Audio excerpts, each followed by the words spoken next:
देखो यस की टॉक्सिक का रिलीज डेट कितनी बार चेंज हो चुका है। पहले दिसंबर 2025, फिर 19 मार्च, फिर 4 जून और अब ये कंफर्म न्यूज़ आ रही है कि 26 अगस्त को रिलीज होने वाली है। हर बार रिलीज डेट के करीब आकर डेट पोस्टपोन हो गई, लेकिन असली सवाल ये है कि क्या ये प्रॉब्लम का सिग्नल है या एक कैलकुलेटेड स्ट्रैटेजी।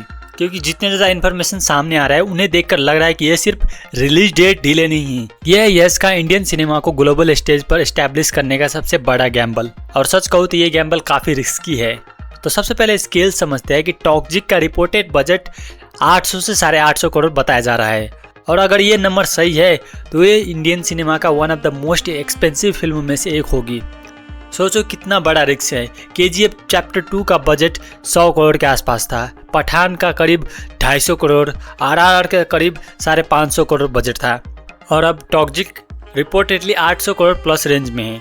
मतलब यह सिर्फ एक्टर नहीं है, वो प्रोड्यूसर भी है, प्रोजेक्ट की क्रिएटिव डिसीजन में मेजर हिस्सा भी है। पूरी फिल्म का फेस भी वही है, रिस्क भी उनका और प्रेशर भी उनका। अब सवाल आता है कि इतना डिले क्यों। पहला डिले प्रोडक्शन और शेड्यूल रीजन की वजह से हो सकता था। फिल्म इंडस्ट्री में ये नॉर्मल बात है, लेकिन बाद के डिले ने एक इंटरेस्टिंग चीज़ दिखाई। फिल्म को इंटरनेशनल मार्केट में एग्रेसिवली पुश किया जा रहा है। फिल्म को कॉमिक कॉन जैसे ग्लोबल इंडस्ट्री प्लेटफॉर्म पर शोकेस किया गया, इंटरनेशनल डिस्ट्रीब्यूटर एग्जीब्यूटर के सामने प्रेजेंट हुआ। और जब एक फिल्म का टारगेट सिर्फ इंडिया नहीं बल्कि वर्ल्ड मार्केट है, तब रिलीज डेट सिर्फ कैलेंडर डिसाइड नहीं करता है, वो बिजनेस डिसाइड करता है। हो सकता है कि makers better distributor deal, premium screen और स्ट्रॉन्ग ग्लोबल रूटिंग के लिए एक्स्ट्रा टाइम ले रहे हो। अगर ऐसा है तो ये पैनिक नहीं, ये एक स्ट्रैटेजी पेशेंस है। इसने पहली ही बार बार एक बात की थी, इंडियन सिनेमा को ग्लोबल लेवल पर पहुंचाना है, और क्रिएटर की रिस्पॉन्सिबिलिटी ये है कि स्टैंडर्ड को और ऊपर ले जाना है, और टॉक्सिक एग्जैक्टली वही अटेम्प्ट कर रही है। KGF ने कन्नड़ा सिनेमा को ग्लोबल अटेंशन दिया, लेकिन टॉक्सिक का अप्रोच अलग है। फिल्म को कन्नड़ा और इंग्लिश दोनों वर्जन में शूट किया गया है। डायरेक्टर गीतू मोहनदास एक अक्लेम्ड फिल्म मेकर है, जिनकी इंटरनेशनल फिल्म फेस्टिवल सर्किट में भी स्ट्रॉन्ग रेपुटेशन है। इसका टारगेट है कि सिर्फ एक इंडियन सक्सेस फिल्म बनाना नहीं है, उनका टारगेट है कि इस फिल्म को बनाकर वर्ल्ड वाइड ऑडियंस को अप्रोच किया जाए। लेकिन एम्बिशन जितना बड़ा होता है, रिस्क भी उतनी ही बड़ी हो जाती है। 800 करोड़ प्लस बजट कोई छोटी बात नहीं है, और अगर फिल्म डोमेस्टिक लेवल पर परफॉर्म करती है पर इंटरनेशनल ऑडियंस को कनेक्ट नहीं कर पाती है, तो रिकवरी डिफिकल्ट हो सकता है। और जब प्रोजेक्ट इतना बड़ा हो तो फेलियर सिर्फ फिल्म का फेलियर नहीं होता, इंडस्ट्री उसका एग्जाम्पल बना देती है। लोग कहने लगते हैं कि ग्लोबल एम्बिशन का मॉडल काम नहीं करता, इसीलिए प्रेशर सिर्फ बॉक्स ऑफिस का नहीं है, प्रेशर नरेशन का भी है।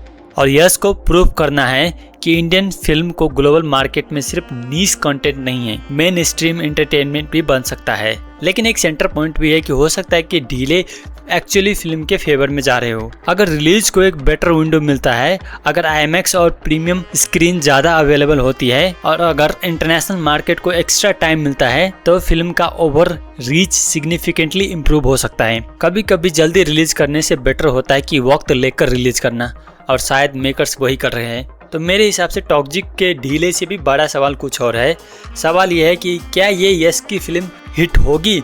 सवाल ये है कि क्या Indian cinema genuinely global main stream market में कम्पीट कर सकता है। क्योंकि अगर टॉक्सिक सक्सेसफुल होती है तो ये सिर्फ एक ब्लॉकबस्टर नहीं होगी, ये एक ब्लूप्रिंट बन जाएगा। अगर फेल होती है तो लोग ग्लोबल एक्सपेंशन का आइडिया को ही क्वेश्चन करने शुरू कर देंगे। इसलिए जब कोई बोले तुम्हें कि यार टॉक्सिक बार बार इतना डिले क्यों हो रहा है, तो शायद जवाब सिंपल है, क्योंकि यह सिर्फ एक फिल्म नहीं बना रहे, वो एक विजन को टेस्ट कर रहे हैं। एक ऐसा विजन जो इंडियन सिनेमा सिर्फ डोमेस्टिक मार्केट तक लिमिट नहीं रहेगा, बल्कि वर्ल्ड वाइड कन्वर्सेशन का हिस्सा बनेगा। अगस्त 26 को पता चल जाएगा कि ये गैम्बल सक्सेसफुल होती है या नहीं। तो देखते हैं कि ये 26 अगस्त को रिलीज भी होती है या फिर एक और पोस्टपोन सामने आता है। बाकी इन सब के ऊपर तुम्हारा क्या ओपिनियन है मुझे कमेंट करके जरूर बताना। तो बस आज के लिए इतना ही, मिलता है नेक्स्ट वीडियो में।